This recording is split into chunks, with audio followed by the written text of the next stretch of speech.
no one will be able to be armed. We will take all weapons.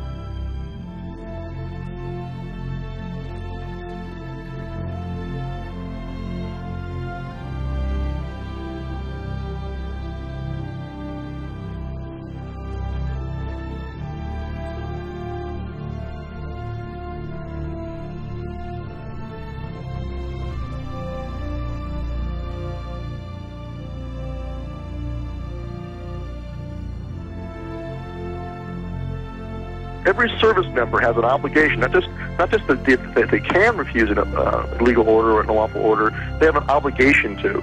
They have to. And so they have to make a decision for themselves where that line is.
There's no earthly answer that anyone can understand why these people, after 6 days, are still in this filthy, miserable convention center. Why are they still here? There's the freeway here. I tell you what I would have done.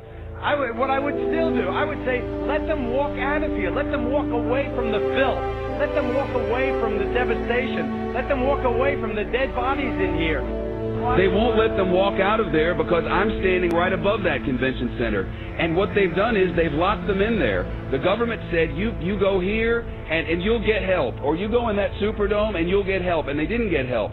They got locked in there and they watched people being killed around them. And they watched people starving. And they watched elderly people not get any medicine. And now they know it's happening because we've been telling them repeatedly over and over every day. And you know what they're doing now? And I'm not blaming anyone. I'm telling you what's happening. They have set up a checkpoint at the bottom of this bridge.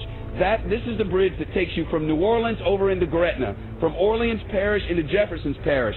It's the only way out. It's the connection to the rest of the world. And they've set up a checkpoint, and anyone who walks up out of that city now is turned around. You are not allowed to go to Gretna, Louisiana from New Orleans, Louisiana. Over there, there's hope. Over there, there's electricity. Over there, there's food and water. But you cannot go from there to there. I think the government will not allow you to do it. It's a fact. I don't know, man. Let them walk out of here. Let them walk the hell out of here. Let them get on that interstate and walk someplace. We had Walmart deliver 3 trucks of water, trailer trucks of water. FEMA turned them back. They said we didn't need them. This was a week ago. We had 1,000 gallons of diesel fuel on a Coast Guard vessel docked in my parish. The Coast Guard said, come get the fuel right away. When we got there with our trucks, they got a word. FEMA says, don't give you the fuel. Yesterday, FEMA comes in and cuts all of our emergency communication lines. They cut them without notice. Our sheriff, Harry Lee, goes back in. He reconnects the line. He posts armed guards on our line and says no one's getting near these lines. That's why we issued our declaration of 10 orders that we will not obey. And what those are designed to do is to get the troops thinking ahead of time about where the line in the sand is in advance. And that's what we're hearing in feedback from people in National Guard units is that in Katrina, that's kind of what happened, is the police and the military there, the National Guardsmen, were caught off guard and really hadn't thought about it in advance. Walking up and down these streets, you don't want to think about the stuff that you're going to have to do if somebody pops around the corner. I mean, shoot in America. Yeah.